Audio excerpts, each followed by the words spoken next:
We have another special guest with us, all the way from Washington State. Now, you know I used to be in Washington, D.C. He's in Washington State. These are two opposite sides of the United States, and we're kind of like at two opposite sides originally. I'm coming from one background. He's coming from another background. Maybe you don't know what I'm talking about. You thought it was something about religion? Nah. I'm from Texas, and he's from Alabama. That's as far away as you can get. Assalamu alaikum. Assalamu alaikum. Oh, he learned it. All right. There's hope for this guy. MashaAllah, we're glad to have you with us. This is Micah. And Micah, to the Christian background, you folks know him very well. He's been on international tours and mega churches and the big TV scene with all the great guys, right? Yeah, they're really good ones. Yes. And he's joined us to help us get a message across to Muslims and to Christians about how we can work together for a better future for all of us here in America. I remember that when I would watch the video, I had come home from the hospital and I just had my last dose of chemotherapy. I didn't know what to do with anything. I watched all the videos. I might be jumping ahead, but the thing is, I didn't know what to do. All I did was get prostrate on the floor, and I said, God, I do not know what to say, but teach me and guide me to whatever that I need to do. The key word for me, when I did the same thing 25 years ago, when I put my head on the ground, the key word was, guide me, guide me. And that changed everything in my life. I didn't have any idea the magnitude of what you say when you say Edina. When you say that with sincerity, you do not understand that this is more than just a key. This is something that's going to blow the hinges off the doors and, as we say in Texas, Katie, bar the door. Oh, exactly. Because it's coming. It's big time. And that's what happened to me, and that's what's happened to our brother Micah here.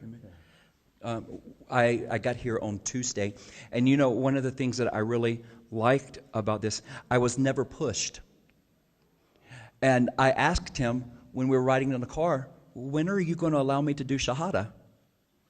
Well, when do you want to? I want to do it right now. And when I spoke to my son, he said, Dad, I want to do Shahada. I said, well, when do you want to do it? He said, I do not want to leave the airport until I do it. So when he gets here, that's what he wants to do. My son's traveled with me all over the world. He's seen things. He's watched things. And, I told him already on the Facebook and everything, we're getting things, people writing and everything like this. But I want to tell you something. One of the things that I know, coming from a Christian world, I never realized what true forgiveness from God was. Until now. I never understood it until now. Allahu Akbar. Now, Sheikh, you're sitting here hearing this for the first time. His words affected my heart, really. Wallahi, subhanallah, brothers and sisters, I don't want to talk while the Sheikh is here, but to be honest with you, we are praying every day and night, saying, Ihdina as-sirat al-mustaqim. Ihdina. Oh Allah, guide us to the straight path. 17 times a day in our farida. Subhanallah, we have to learn, like what the Sheikh said and the brother said, Jazallah khair, we have to learn the mercy of Muhammad, the kindness of Muhammad, the love of Muhammad, the humbleness of Muhammad. This is the way, and we have to teach it to our kids. This is the way, Sheikh. Then we'll be guided. Then we'll be guided, Sheikh. Jazakallah khair. And I feel that we should also, for our viewers at home, explain something. We have a lot of Muslims who watch us. And we have a lot of non-Muslims who watch us as well.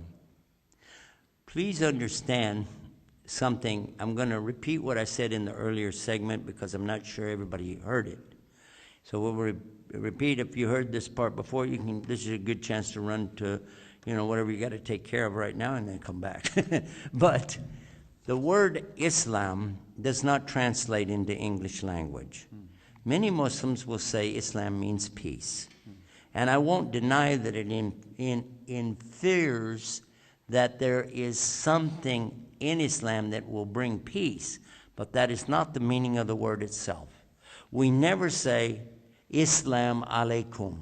We would never say that because it doesn't make any sense.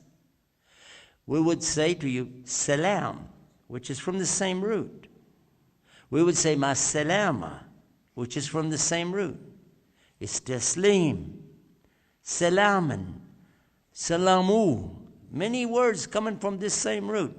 But what is this Islam? It's the noun from a verb. The verb is aslama. Aslama is coming from 3 letters في اللغة العربية in the Arabic language. Sin, lam, mim. And from those 3 come so many hundreds of words, and they're all beautiful. They all have big meaning. But this one word, aslama, in English, you don't have it. You have to have a compound structure to make it. Let me share with you a little of that. The principles, the basis of Islam is coming from aslama, and listen to this. The first part of it is surrender. If you don't want to surrender, just walk on. You're not, okay, you're not with us, okay? You don't want to surrender to Almighty God. And the Christians who know this, especially the down-home folks, they know, they've heard Sweet Surrender. We all sang it 1,000,000 times, right? Exactly. So sweet surrender, that real surrender, though, when you turn everything over to the Lord. You totally and completely say, you know what, I'm giving it all over to the Lord. Second is submission. You submit to the terms, conditions of Almighty God.